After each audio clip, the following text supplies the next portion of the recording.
Welp everybody, it finally happened. Savior Huckmon was removed from the banned and restricted list, so now we can play a full 4 copies of that card starting in November with our BT14 format.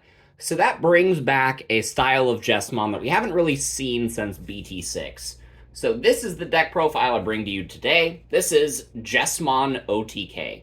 So previous list, and that you'd see in like BT13 would build up a big GX stack, put a bunch of sisters out, make it so that your board can't be bounced, can't be spun, all these things, and then you have this semi-unbreakable board. My problem with that is that if they take out the Sistermon that has blocker, then your board becomes kind of fragile, and then they can OTK you back. So this style kind of fixes some of that problem, and allows you to just pull up from raising area and beat them in, just kind of like a BT9 deck would have done back in the day. So if you guys like this kind of content, make sure you guys like and subscribe. And without further ado, go ahead and start, as always, with the digi-panda. We just have 4 copies of Gurimon. This card can help us draw into our Sistermon pieces. If we have this and the BT7 Huckmon in our sources, then we're looking at top 6 cards of our deck and getting Sistermons off of that. That's pretty nice. This card can also help us draw into things like Omnimon, the Jesmon X Antibody. It's just a fantastic card, and we are already pumping ourselves to absurd DP thresholds. So having an egg that would only give us like +1 or 2,000 doesn't really matter in this slot. So for the rookies, we got 4 copies of one of the best searchers in the game, the BT6 Huckmon. This is pretty standard, searches most of your pieces. We have 4 copies of the BT7 Huckmon. This is very much not standard. And the reason is because in the past this would bottom deck key pieces like Jesmon GX. However, you're playing cards like Red Memory Boost, which will be replaced with the Training Boost in BT14, and for Master to Disciple to grab all of your red pieces that are going up the chain. So by the time you get into Jesmon X, you're only really looking for more Sistermon targets. And this card helps you find those. So I really like this card. It makes it so that we're always having a Sistermon in our hand, especially since Jesmon from the starter deck requires us to play a Sistermon from our hand and not the trash like X Antibody does. So there are times that this really, really matters. And this is the one that you will want in your stack for like the early game. If you are in a position where you need to search your pieces really, really quickly to close out the stock. So I really like these 8, and then we have 3 more. I got 3 copies of the Huckmon from BT13. This has a fantastic inheritable effect to let us gain memory whenever we're playing sisters. Like I said, we're pulling out of the raising area, and then you're going to evolve into Jesmon from the starter deck, trigger Blitz, swing with that, and then play a sister. If you played the CL, you'll gain a memory off of her own effect, and then you'll gain a memory off of this Huckmon, hopefully a memory off the Bow Huckmon inheritable as well. So you're just gaining a bunch of memory and potentially keeping it packed to 0 so that it stays your turn, so that your Jesmon can unsuspend and get a second swing in for the rest of their security. So this card really helps us set up the OTK. But the only reason we're playing 3 of that one is because we do need to search the sisters. So I think the BT7 one is a little bit more important. You can swap these ratios if you feel like it. But I am playing 4 copies of the BT13 Bowhuck in the level 4 to help give us another copy of that inheritable effect. Both of these have an effect that let us evolve for cheaper if we play a Sistermon.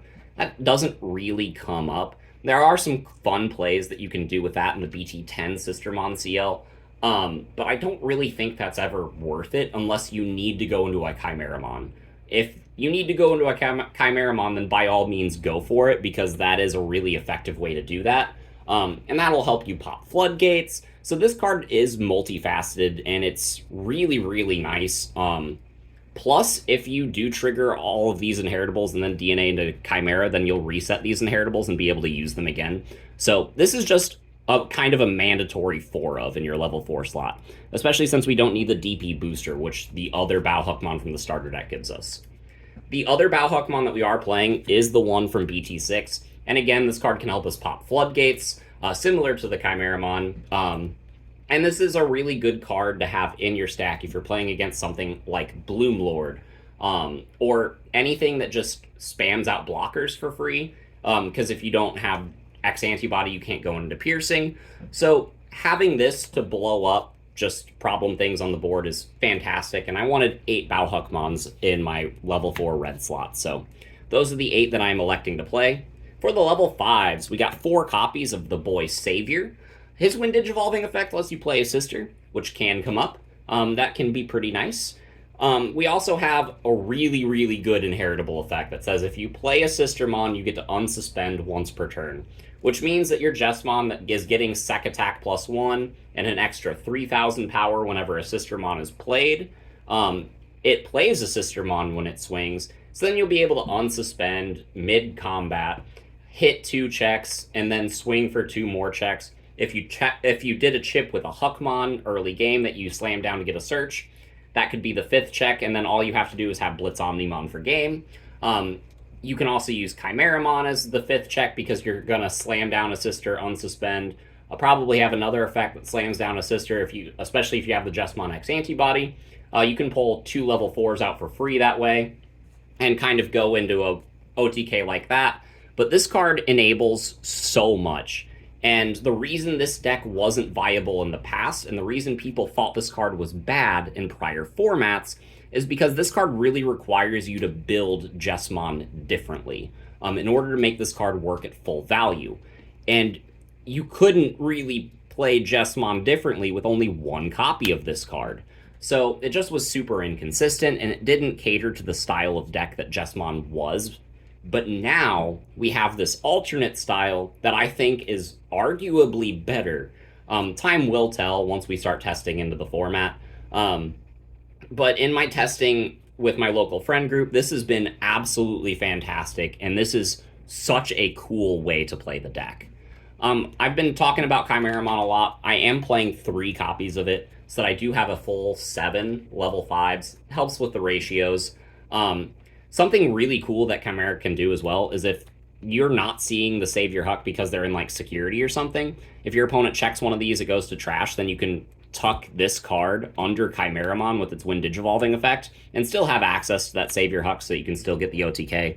And then, like I said, if you do something like that, then you'll reset the BT13 Huckmon and Bow Huckmon inheritables to allow you to gain even more memory off Sistermon drops. It's just insane. These are the only level 5s that you really want to be playing. I'm not teching any of the other Huckmons because they don't do anything for us as far as enabling an OTK. So they're kind of just dead space in level 5s. I would rather just dig deeper until I saw one of these. So for the level 6s, we got 4 copies of the starter deck Jesmon because this is the main enabler. Having Blitz, Sec Attack +1 is really fantastic because, well, the Blitz is the most valuable part because oftentimes you're going to be past like 1 or 2 memory. So evolving into this and being able to swing and then drop the Sistermon and gain all that memory back will allow you to do the OTK. So having Blitz is the most important part. Every other aspect of this card is also phenomenal, but this is a mandatory 4 of in this style of list because this is the Jesmon that has Blitz. So we play 2 copies of Jesmon X as well. This card lets us go really, really positive with a Sistermon CL play from BT10. And it's just a really, really fantastic enabler. You can also slap this on top of the Jesmon to get the second Sistermon play so that you can go into the Chimeramon for free. If your opponent has blockers, this is the way that you get piercing. If you're playing against Black War Greymon or Machine Dramon, this Jesmon will give you plus 3,000, and then this will give you another plus 2,000, and then you have whatever boosts come from the Sistermon CL. So all of those boosts, like, this is just like the Swiss Army knife of the deck. It just does everything that the deck needs it to in that supplementary slot, which is why it is the perfect 2-of for this deck. Like, it goes on top of Jesmon, like, it does everything. Like, I absolutely love this card. So, yeah, that is it for our level 6s for this list, and there is no real need to play anything else. So for the level 7s, we got 3 copies of Blitz Omnimon. So this card is going to get bottom decked by a lot of cards in the deck. It is searchable from Master to Disciple card, which is really nice because this is still a Royal Knight. It being a Royal Knight will allow it to have some synergy with some of the Sistermons, which is fantastic. But the main reason is you're playing this card at 3 copies, which does seem like a lot, is because Jesmon is going to get 2 swings at 2 security each. If you got the chip off with the Huckmon, then this is the only card you need to close out the game, which will deny your opponent the opportunity to clap you back. Which is really important. You know, you don't want to give your opponent any opportunities to win the game, and this card will just steal it from them. And they're going to be like, man, you were really lucky to have the Omnimon. And you're like, haha, I just play a lot of this card. So that is really catered to my play style. I absolutely wouldn't go any less than 2 or 3. You can make the argument to run 2. I just don't agree with that argument. So for the Sistermons, we got 4 copies of the best one. This is going to be Sistermon CL from BT6. And the reason this is the best one is because not only does it give us DP gain for those troublesome matchups like Black or Greymon or Machine Dramon, but it also just has a gain of memory when you play it with no condition. There are times that you can just have a bunch of sources from BT13, like the Bowhuck and the Huckmon, and then just slam this for 4. You'll gain a memory off of this, you'll gain memory off of those, and sometimes you pay absolutely nothing for this card and just get another body, which will trigger a bunch of effects, which will allow you to do a lot of things. This is the best one to play off of the Jesmon when you're swinging with Blitz, because this is just unconditional memory gain. Like, it's absolutely fantastic and the one that we want to be playing 4 of. We are playing 3 copies of the other CL from BT10, and this is the second best one because it does give us a memory, but we have to be a little bit more creative about it because we have to have the Jesmon X antibody, or do like a Digivolve into Savior, play this card for free, use this card to Digivolve into Jesmon with Blitz. Like, there are some really cool combos that you can do with that. And yeah, this gives us 7 Sistermons that are level 4s that we are playing for free off of all of our effects. And that makes Chimeramon really consistent. I really didn't want to play any Sistermon Blancs, but I did decide to include 1 copy from the starter deck. And the main reason for this is because of Decoy. If you run into annoying decks that have a lot of really annoying security, like Beelzemon, Belphamon, anything purple, sometimes even black things, but things that you need Decoy for, like things that would destroy you whenever you're swinging at them. Even some effects, because a lot of Digimon have effects that'll just pop all of your bodies. Sistermon really comes up into those matchups. But it's not a level 4. The draw 2, discard 1 can be nice early game, but I really only wanted to include 1 copy of it so that I could have it in rotation against purple matchups. If you don't think that's necessary, I would just cut this card for another copy of the BT10 CL, because the level 4 Sistermons are a lot better in this deck. The cat was on the table. So for the rest of the cards, we just play 3 copies of Red Memory Boost and 4 copies of From Master to Disciple. These cards allow Jesmon to have a lot of consistency that the deck never had access to prior. You will see a lot of people saying that like Jesmon was sort of an inconsistent deck back in BT6, and it's because we didn't have access to these cards. Had we had access to these cards back then, the deck would have been pretty good. But yeah, these cards are fantastic and just add a lot of consistency. Obviously, we were putting in the training boost whenever BT14 does come out, but I did want to be able to test now with my local friend group. So this is what we are going with, and searching all of your red combo pieces that you can build up into the chain is ultra important.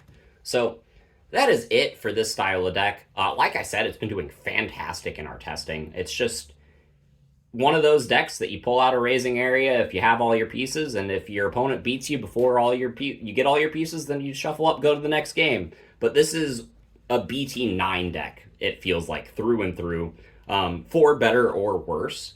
And that means that I feel like this is going to have a really good matchup into a lot of the BT14 style decks that we're getting. So let me know what you guys think down in the comments below, and we will see you all in the next video. Bye, everyone.